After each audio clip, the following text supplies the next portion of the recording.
story you're about to hear is true. Only the names have been changed to protect the innocent. Fatima Cigarettes, best of all long cigarettes, brings you Dragnet.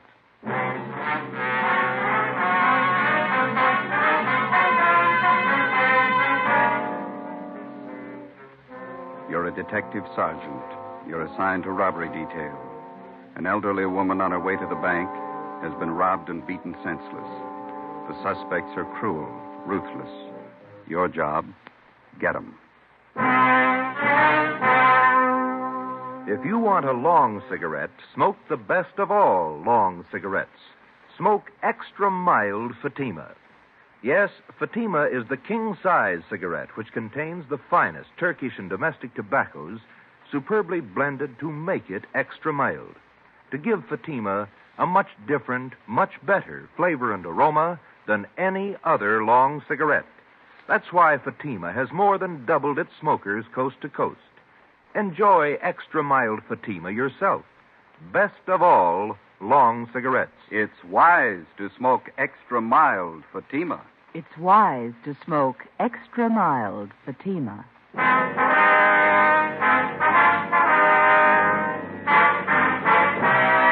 Dragnet, the documented drama of an actual crime. For the next 30 minutes, in cooperation with the Los Angeles Police Department, you will travel step by step on the side of the law through an actual case transcribed from official police files. From beginning to end, from crime to punishment, Dragnet is the story of your police force in action. It was Saturday, August 9th. It was hot in Los Angeles.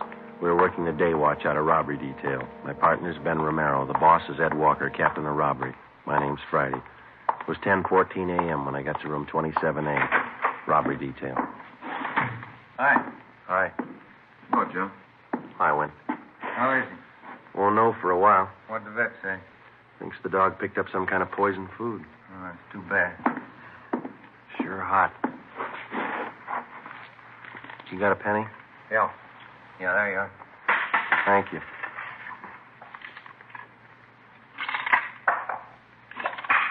Somebody poisoned, huh? Yeah. That's what the vet says. I never could figure why some people poison dogs. I can understand some people not liking animals, but I can't see why they poison food and then just toss it around wholesale loss.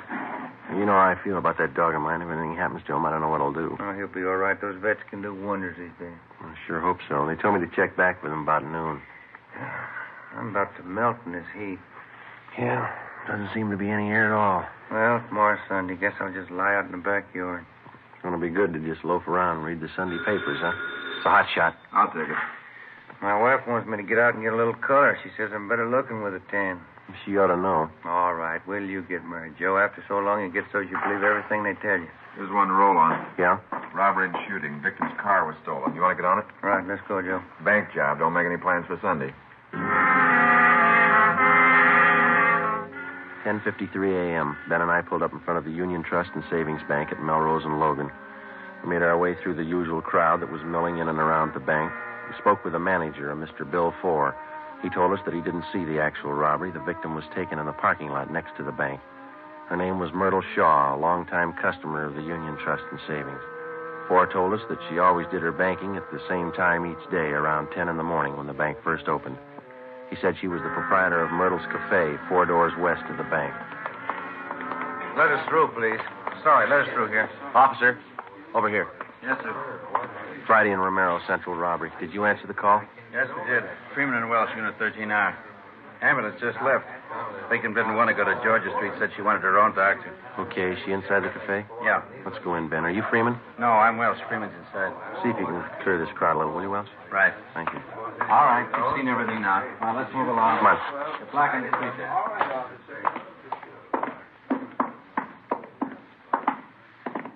There she is, over in the last booth. Freeman? Yes, sir. Friday and Romero, Central Robbery. Is this the victim? Yes, that's right. Her name's Myrtle Shaw. Miss Shaw? Yes, that's right. My name's Romero. This is Sergeant Friday. We're from Robbery Division downtown. You men detectives? Yes, ma'am. We'd like to ask you a few questions. Yes, all right. I hope you can catch the men that did this. Well, we're going to do all we can. It's a little hard for me to talk. My face is so swollen. It hurt something terrible. What happened? One of them struck me, Yes, ma'am, we know that. Do you want to tell us how it happened? and I was on my way to the bank. I drove in the parking lot there next door. Yeah? I just got out of my car when these men walked over to me. You're only 4 doors from the bank. Do you always drive such a short distance? No. I just picked up my car from Edgar's filling station. I have it greased once a month. I see. Where was I? You'd just driven into the parking lot when these men walked up to you. Yes. Oh, yes. Well, one of them said, just hand over the money and there won't be any trouble. Another one said, this is a gun in my pocket, Grandma. Yeah? My head's splitting. Did someone call Dr. Van Hale? Yes, ma'am. He's on his way. Oh, thank you. Well, I carry my day's receipts in a cloth bank bag. I had it in my purse, and I wasn't sure if they knew I had any money. Yeah? I told them I didn't have any. And I was going in to draw some out, and one of the men said, look, old-timer, we don't want to get rough. Just hand it over. We know you got it. What'd you do? Well, I turned and started to walk away, and I saw this one man's arm flash out of his pocket, and then something hard like a rock struck me on the side of the face. Must have slugged you with his gun. Oh, yes, it couldn't have been his hand. I don't think he could have cut my face like this with his hand. You should have let them take you to the emergency hospital. No, I don't want to go in an ambulance. I want my own doctor. He'll know what to do. The ambulance crew gave her first aid. She wouldn't let him take her. Mm-hmm. Thanks. Miss Shaw, would you know the men if you ever saw them again? Well, I think so, yes. One of them looked like the worst kind of a hoodlum. And then they got your money. Huh? Oh, yes. And they tell me they got away with my car, too. How much money did you lose? $116.23. Do you own this cafe? Yes, I do. It's a small place, as you can see. I do all the cooking and serving up to 11:30 in the morning. Then I have a college girl that waits on tables in the afternoon and evening. Do you think those men have ever been in here in the cafe? No. Have you ever seen either of them before? No, I never laid eyes on them before today. How about the girl who works for you? You think she's ever seen them before? I don't know. You can ask her. She should be here soon. What time is it now? 11:20. Yes, she'll be along any minute. Oh, I wish there was something to stop this aching. We know you must have a lot of pain, Miss Shaw, but we've got to ask a few more questions so we can get right on this.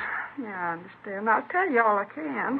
Ben, do you want to get the dope on the stolen car and a description of the man? I'll call the office. Right. Say, is there a payphone I can use here, Miss Shaw? Yes, right over there behind the phone. Thank you. Do you need change? Yes, ma'am, I'm afraid I do. I'll just help yourself in the cash register there. Thank you.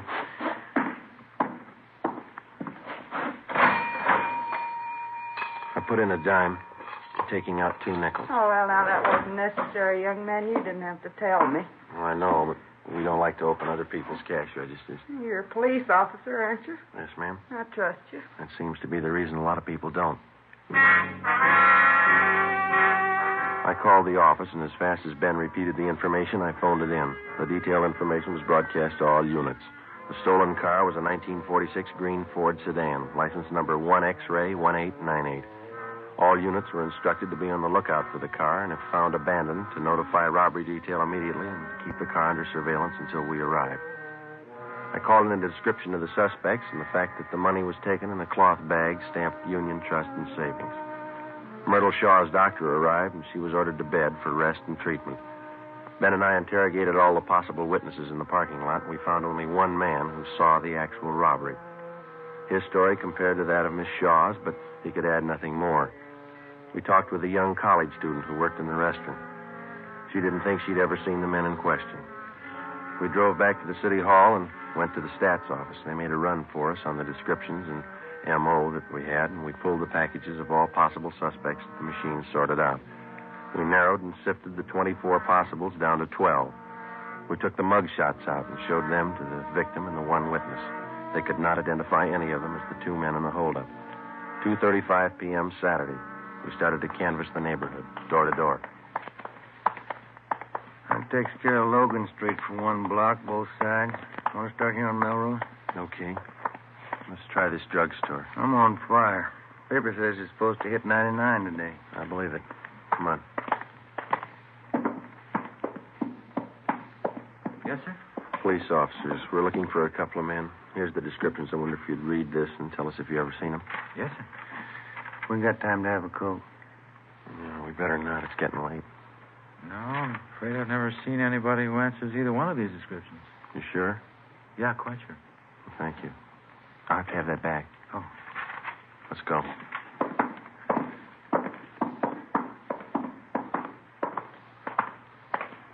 Is it just my imagination, or does it seem to be getting hotter to you? Talking about it doesn't help. I tried ignoring it. That don't help neither. Let's try this bakery. How do you do, gentlemen? All right, police officers. Wonder if you'd read the two descriptions listed here and tell us if you've ever seen either of these men. Yes, of course. No. Sure smells good in here, doesn't it? No, Yeah. I don't seem to recall anybody that looks like this. Anybody else in here who might have seen him? No, I don't think so. I wait on trade. Okay, thank you, ma'am. Let's go. That smells just like good old apple pie, doesn't it, Joe? We're baking Danish coffee cakes at the moment. Hmm. The next place here is a plastic factory. Yeah, looks like they're closed. Half-day Saturday again. Somebody in there cleaning up. Guess he didn't hear me. Oh, here he comes. Yeah. A lot of money in this plastics business. Mm-hmm. Really came into its own during the war, didn't it? Oh, yeah. The plant's closed Saturday afternoon. Police officers. Wonder if you'd look this paper over and tell us if you may have seen two men answering these descriptions. All right. I have to put my glasses on. Yes, sir. There now. I don't need them for sweeping, just reading. All right, here you are. Mm-hmm. What do you think? What was that? I said, what do you think? Have you seen him? Well, I don't know. How do you mean? I'm not sure yet. Hmm? I'm not sure. I may have seen one of them. How about the other one? That's what I mean. Yeah. I don't know about the other one. But you do remember seeing one of them? I might have seen both of them. But you're not sure. I don't know. Well, do you want to tell us what you remember about the one you did see? Oh, don't you want to know about the other one, too? Well, yes, sir, we do, but I understood you to say that you didn't know about the other one. No, I don't. Well, you just tell us what you know, then. Then you want me to just forget about the other fella? No, sir, but if you don't know, it's all right. I might know. Yeah? I haven't read about him yet. Oh. You asked me a question just as I finished reading about the first one. I was just starting on the second one at that time. Yes, sir, sorry. What was that you asked me? Wasn't important. Then I'll read about the second one. Yes, sir, thank you. Mm-hmm. Yeah, I seen them 2 or 3 days ago, both of them. In this neighborhood? Yes, sir, right around back in the parking lot. They work here? No, sir, they don't. Seems to me I've seen them a couple of times. What were they doing? I don't recall. I just remember I've seen them. You sure? Yes, I'm positive. One of them had on a brown suit, the other gray, just like it says here. The descriptions fit all right. You have any idea where these men might be now? No, sir. We're investigating a robbery. We want these men for questioning. I wish I could help you more. I do know I've seen them, but that's about all. I don't know their names. All right, sir. What's your name? Seth Williamson. We'll leave you one of our cards, Mr. Williamson. If you see him again, appreciate you letting us know. Yes, sir. Sure will. Let's go, then. Wish we had something more definite to go on. If we just had a picture of the guy. Yeah, it'd help. There's a vacant lot in the corner. Finishes out this block. All right. Let's double back on the other side of the street. Right. Sure hot. 4:30 p.m. We continued knocking on doors, checking every place that was still open or showed any activity Saturday afternoon. We talked with hotel managers, janitors, and cleanup men at the different factories or business establishments. We checked grocery stores, private homes, everywhere that we could find anybody to show the descriptions to. By 6:15 p.m., the only person who showed any sign of recognition of the two hold-up men was still Seth Williamson, the janitor at the plastics plant. Before we took time out for a sandwich and a cup of coffee, we drove back to the city hall to check the office.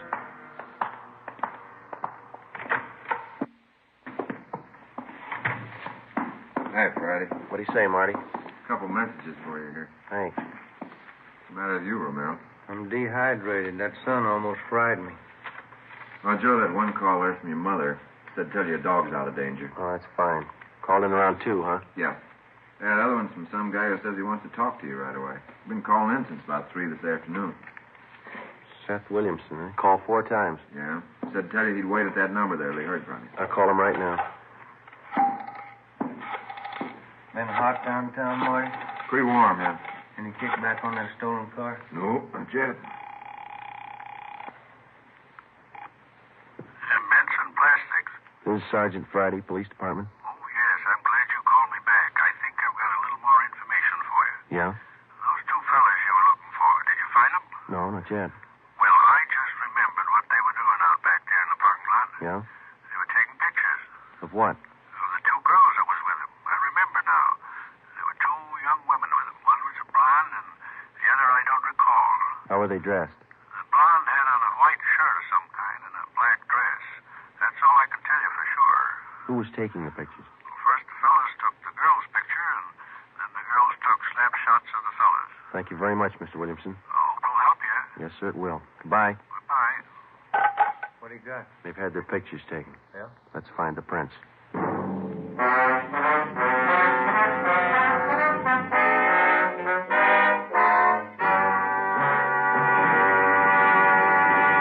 You are listening to Dragnet, the case history of a police investigation presented in the public interest by Fatima Cigarettes. If you smoke a long cigarette, it will be in your interest to listen to a typical case history of a Fatima smoker. It's the case of Miss Nancy Appel, a night news writer for one of the world's great press services. This is her actual signed statement. When you're working hard, smoking more, it's nice to enjoy a really mild cigarette. I've found the king-size cigarette that has this quality above all others. That cigarette is Fatima. Because it's extra mild, Fatima is always more enjoyable. That's why I agree. It's wise to smoke extra mild Fatima. And more smokers agree to that every day. Actual figures show Fatima has more than doubled its smokers coast to coast. So enjoy extra mild Fatima yourself. The long cigarette, which contains the finest Turkish and domestic tobaccos, superbly blended to make it extra mild. You will prefer Fatima's much different, much better flavor. You will agree. It's wise to smoke extra mild Fatima. It's wise to smoke extra mild Fatima. The best of all long cigarettes.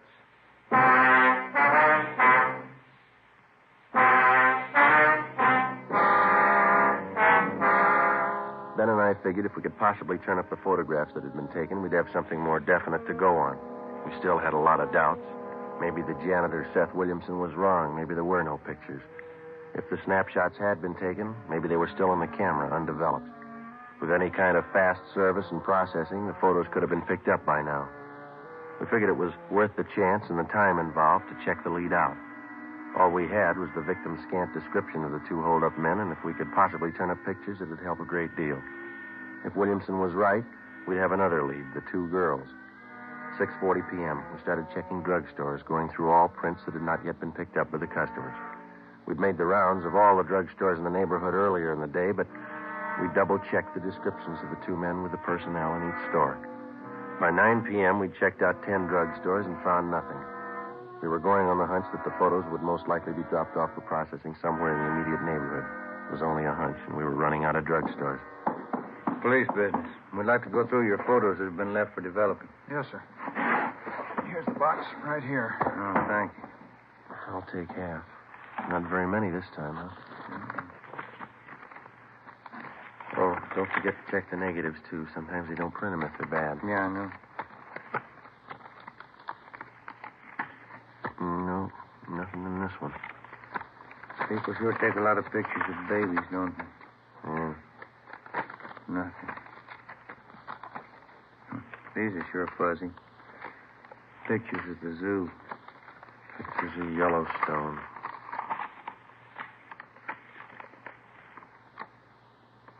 Ben. Yeah? Pay dirt, maybe. Let me see. 2 guys. 2 girls. One's a blonde, white blouse, dark skirt. Look close. Now, let's see. Left by a Marion Lang, 223 East Bexel. Well, Claire, Yes, sir? You want to double check us on this envelope? Yes, sir. This date and time right here, 3:30 p.m., August 6th. Yes, that's correct. That's when the films were left for processing. 3 days before the robbery. Did you ever see this woman in the picture before? Let me see. This Oh, yes. Yeah. She comes in here quite often. Miss Lang is her name. How about these men or this other girl here? No, I've never seen them. When were these prints supposed to be picked up? I waited on her. She told me she'd pick them up Friday, yesterday. Well, we'll have to take these photos along with us. They'll be returned. All right, sir. How will I explain this to Miss Lang? If this is the right address, you won't have to. Before we left, we called the office and had a stakeout placed in the drugstore in case Marion Lang tried to pick up the photos. We checked the address she gave on the envelope, 223 East Bixel. It was a small apartment building near the corner. The manager told us that Marion Lang had moved out the morning of August 9th, the day of the robbery. She left no forwarding address. The manager knew nothing of the other girl or the men in the photos. We checked with Myrtle Shaw, the victim. She positively identified the two men as the ones who robbed and slugged her. She knew nothing of the two girls. Hadn't seen them before. We put out a warrant on Marion Lang and gave the photos to Lieutenant Frank Cunningham and the record bureau. Monday morning, August 11th.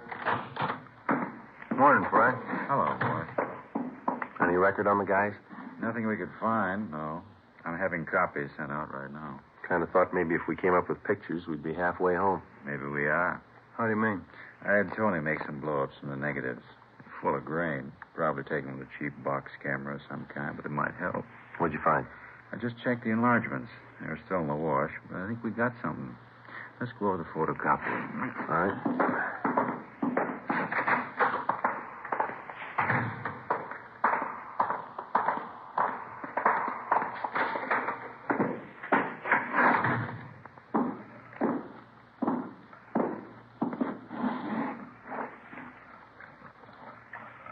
Yeah, good and clear now.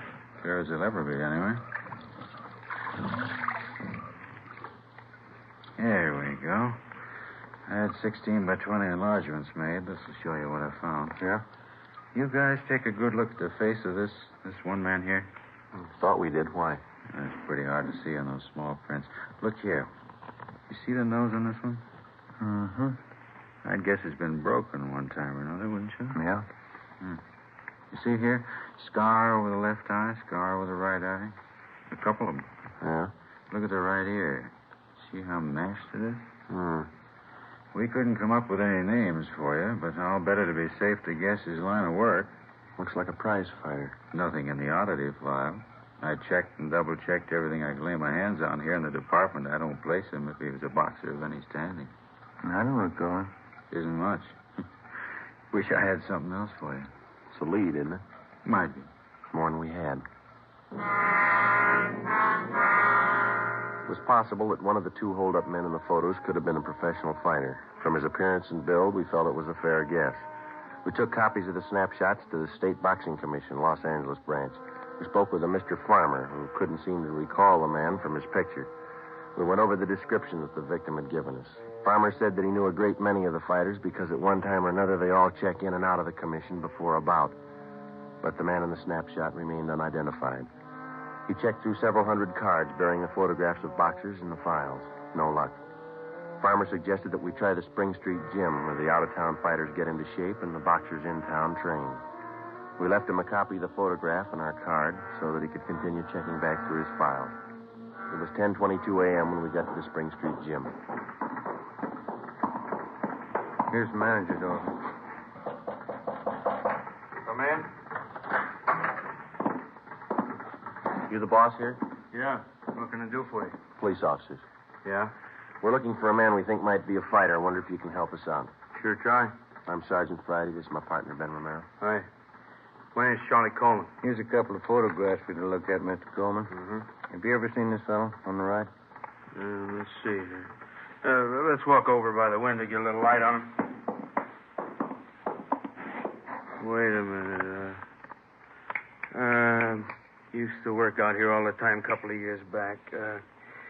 Name's Billy.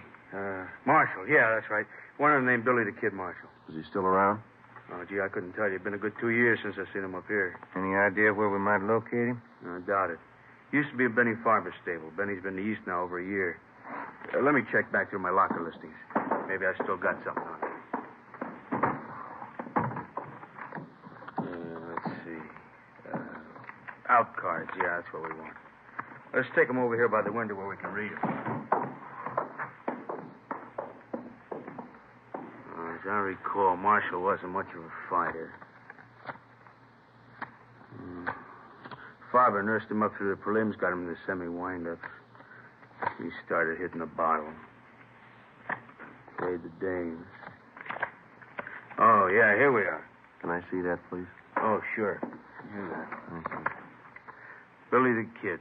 Big, beefy boy. Real sucker for right cross. 1637 Carver Avenue.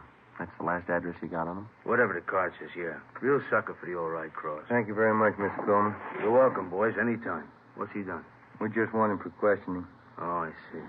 If you should hear from him, don't tell him we're looking for him. Let's go. Thanks again. What do you think he did wrong? I don't know. How do you block a right cross? We called the new information into Captain Walker, and he sent a crew of men to the Boxing Commission to check further. 1637 Carver Avenue. It was a cheap rooming house on the west side of town. Marshall hadn't lived there for over a year and a half. The landlady gave us a forwarding address. The next place hadn't seen him for a year. We kept checking and rechecking, going from one end of town to the other. Each place was a little better than the last. It was easy to trace Billy the Kid's rise in the fight game, such as it was, by the condition of the places he lived in. We covered 6 different rooming houses, boarding houses, and apartments. Each time his residence had been a little more recent. 5:15 p.m., Monday, August 11th. We pulled up in front of the Sunflower Hotel, 433 Banyan Street. Rates, $2 a week and up.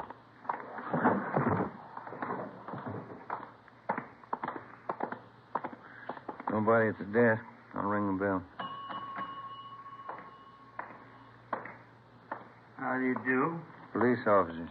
Have you got a Billy Marshall registered here? No, no one by that name here. Did you take a look at this picture? Either one of these men live here?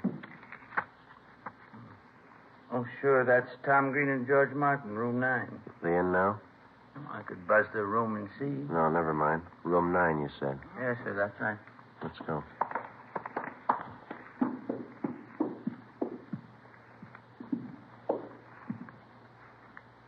Room 9. Cover me. Right. Yeah? Special delivery letter. Slip it under the door. You have to sign for it. All right, stand still, police officer. Hot, Tom. Watch it, Ben. Take the other one, Tom. Joe! Joe, look out! All right, hold it right there, Marshal. Get over there against the wall. You, get up. Go over there with him. Move. Give me a hand, Joe. I'll help you up. You all right? Yeah, I'm okay. There he is, Joe. Looks like his picture fits the description. Except for one thing. Yeah? He's no sucker for a right cross. The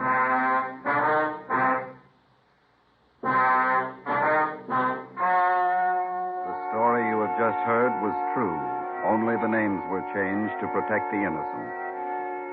On March 27th, 1947, trial was held in Superior Court, Department 81, City and County of Los Angeles, State of California. In a moment, the results of that trial. It's amazing how many long cigarette smokers are changing to extra mild Fatima. Here is the actual report. From coast to coast, extra mild Fatima has more than doubled its smokers. Yes, more and more smokers every day are discovering that Fatima is the king-size cigarette that is extra mild. Extra mild because it contains the finest Turkish and domestic tobaccos superbly blended to make it extra mild, to give it a much different, much better flavor and aroma. Enjoy extra mild Fatima yourself.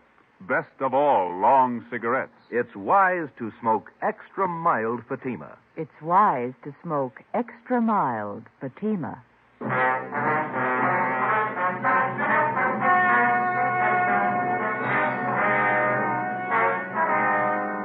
Both William Marshall and his accomplice were found guilty of armed robbery and grand theft auto and are now serving their terms as prescribed by law. You have just heard Dragnet, a series of authentic cases from official files. Technical advice for Dragnet comes from the Office of Chief of Police W.A. Wharton, Los Angeles Police Department. A Fatima Cigarettes, the best of all long cigarettes, has brought you Dragnet transcribed from Los Angeles. Screen Directors presents Lucille Ball as Miss Grant tomorrow on NBC.